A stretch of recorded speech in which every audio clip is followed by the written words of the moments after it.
cylinder is level, you will see that there's a curved line there, and you're going to read the bottom of that meniscus.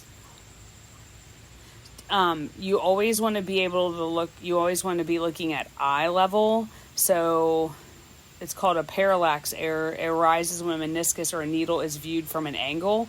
So we always want to make sure that we're viewing it straight on. So the gentleman in the right, that is the best way to be viewing the meniscus. So the glass cylinder, so these are called graduated cylinders, and we only use these to measure water, not beakers. But when we measure the volume contained in a graduated cylinder by reading the bottom of the meniscus. Read the volume using all the certain digits and one uncertain. So let me talk about certain digits. Certain digits are digits that you can actually see on the measuring tool. So for instance, in the graduated cylinder, it will be the white markings on the graduated cylinder. And most students are able to read those because they see those. The uncertain digit is usually the digit that the student leaves out because they don't know to read it.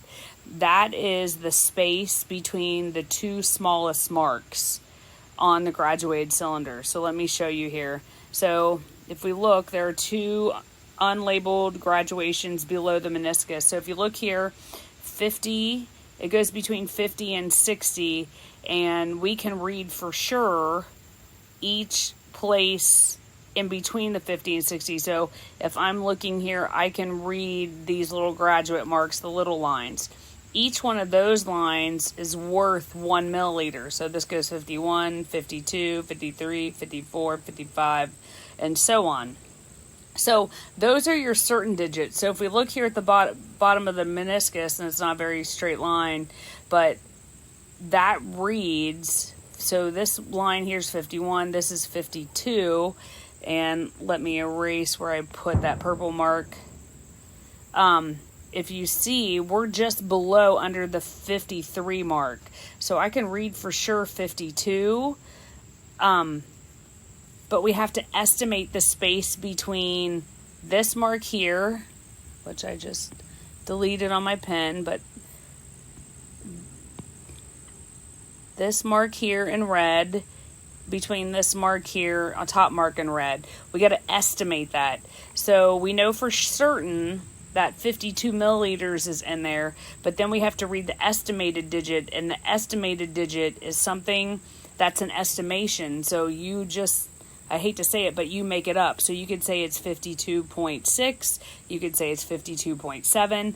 The estimated digit is never wrong unless you leave it out.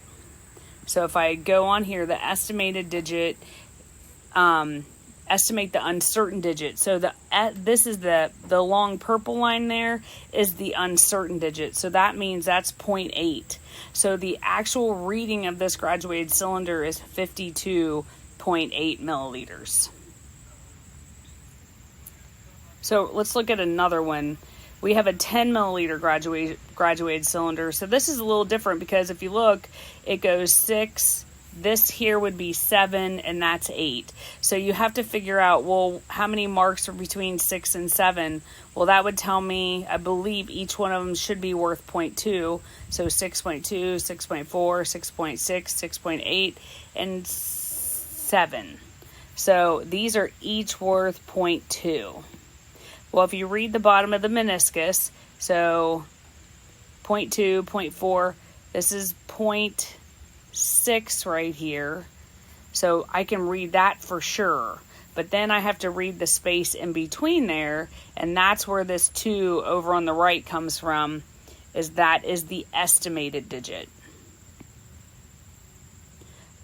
You could put a 3 there and you'd still be right, but you have to make sure you read this graduated cylinder to 0.01. And what that's really talking about is its precision. The more decimal places that it reads out, the higher precision the instrument reads, and it's better. Usually instruments that read to a higher precision are more expensive. So let's look at this 25 milliliter graduated cylinder. So again, the secret to this is you have to know what each mark is worth. So if I look at this, I'm going to start down here. This is 5. So this is 0.5, this is 6, this is 0.5, this is 7, this is 0.5, this is 8 here, this is 0.5, this is 9, this is 9.5, that's 10. So this is 10.5, this is 11, and this is 11.5. That's what the reading is in the graduated cylinder. So now if you look at the 100 milliliter graduated cylinder over here on the right, what is the volume? And we saw this in the beginning. So if I read between 50 and 60, that means each one of these marks is 1 milliliter. So it goes up by ones. So if I look here, I have 51, 52, the bottom of the meniscus. So it'd be 52, and it's not quite on 53, so you have to read the estimated digit. So the estimated digit would be 0.7. You could have said 0.8 and it would be correct. There's a rule for reading uncertainty, and the rule is this. Everything you can see plus one estimated digit. The estimated digit is the place of uncertainty.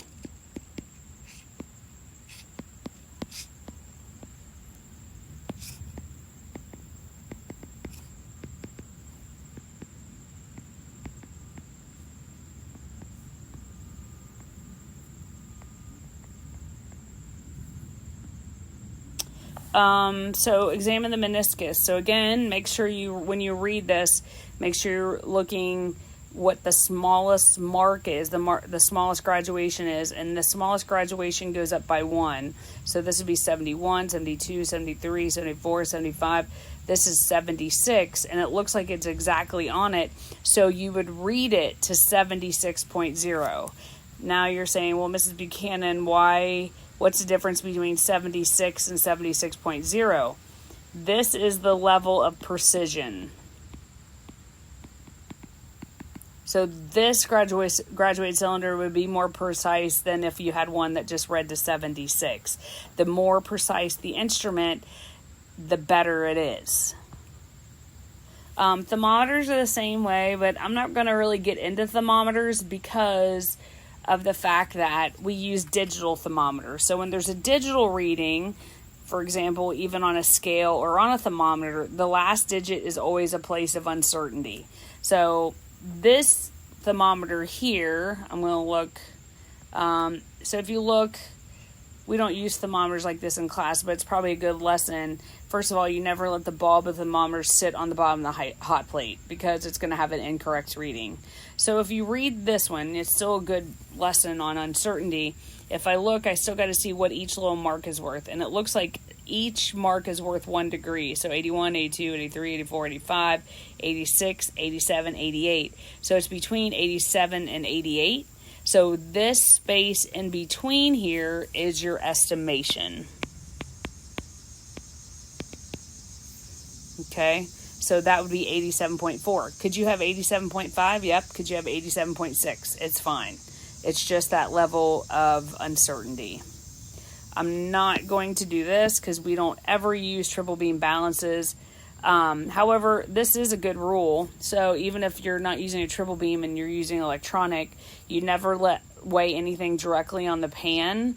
You always use weighing paper. You do not put anything hot or super cold on the balance because it will, it's not good for the balance. And then you clean up any spills immediately when you're using the balance. So mass and significant figures. So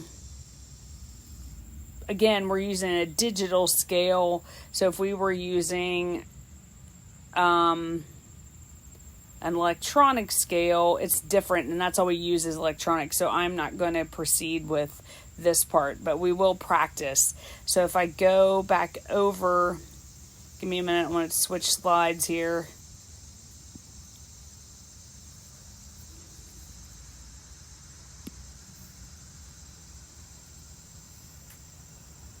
I'm going to switch here. So if you're, here is some worksheets, but I'm going to practice these with you. So if you look here, your first graduated cylinder, it goes between 5 and 6, so that means each one is worth 0.1. So 0.1, 0.2, 0.3, 0.4, 0.5, 0.6, 0.7, 0.8, I think that.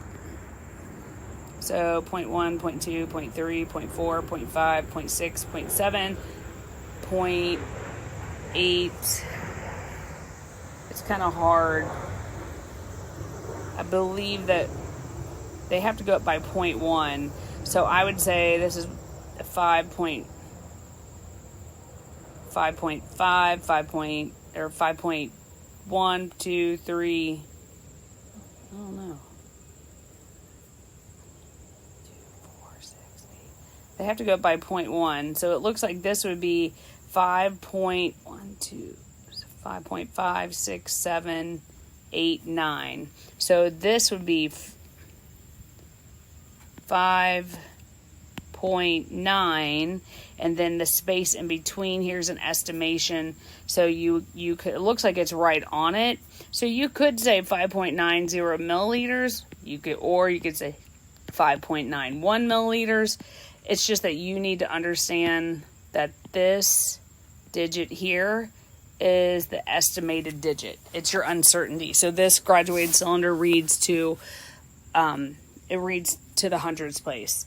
So if you look at this one over here in red, so this is 8, 0.1, 0.2, 0.3, 0.4, 0.5, 0.6, 0.7, 0.8, 0.9, and this is 9. So this is going to be, for sure I can read the 8 here, and then this is 0.5, 0.6, 0.7, and then it looks like it's exactly on the line, so I'm going to say 8.70 milliliters.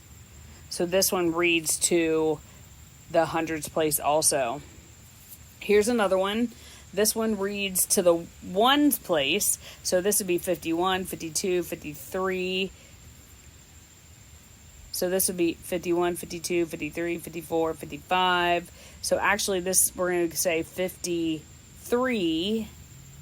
Actually, I'm going to say 52 because it's not exactly, the meniscus is not exactly on the 53 mark. So I'm going to say it's going to be 52.1, so 52.8 milliliters. And that means each mark in between here is worth a tenth. Because remember, the rule is it's everything you can see plus one estimated digit. Now, if you compare the two, if you compare these two, this graduated cylinder over on number 4 is a better graduated cylinder because it reads to the hundreds place. The graduated cylinder over on the left reads to the tenths place. So the one on the right is better. Here's a ruler. Same rule applies. So you have to figure out what each little mark's worth, and it looks like each one is worth, so this would be 0.01, 0.02, 0.03, 0.04, 0.05, 0.06, 0.07, 0.8.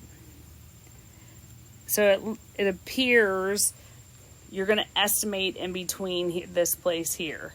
So it looks like I can read for sure this is 1.1, 1.2, 1.3 centimeters, and then you're going to estimate in between, so you can make that estimation. You can really make the estimation whatever you want. So I'm going to say 1.37 centimeters. Now, could you put 1.38 centimeters? Yes. So this ruler has a plus or minus 0.01 uncertainty, which means it reads to the hundreds place. I won't do the, let's see. So I'm going to go down here to this electronic balance where it says 222. Do you see this scale? This cube is reading 137.97 grams. On an electronic scale, you do not have to estimate the uncertainty because it's given to you. This 7 is the uncertain place.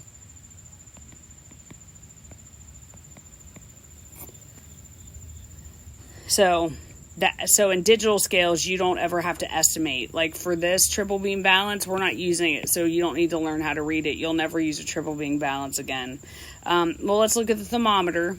So this isn't a really great, it's okay, but if you notice, it goes 60 to 80, so that means this mark in between is 70. So that means each one is worth 2. So it would be 62, 64, 66, 68, 70, 72, 74. So it'd be 74 degrees Celsius. And then if you look over here on the ruler, and we used a ruler the other day in class when we were measuring the cubes, you can see that this is 18 and this is the 19. So that means each little mark is worth 0.1. So you got to estimate one place beyond that. So it looks like the pencil's length is 19.1, 0.2. And I'm just going to really estimate here.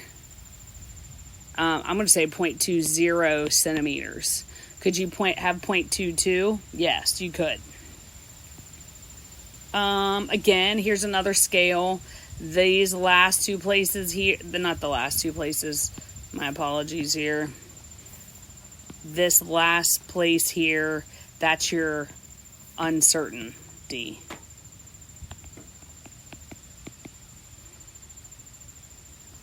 So, there's some practice in your homework packet. It's measurement, it's the uncertainty. I believe it's pages 2 and 3, and you can practice reading uncertainty of the measurement tool there. I will post the answers online this week, so you can check your answers. And if you have any questions, you can email me, and I'll try to answer them the best I can. Hope you're doing well. Have a good day.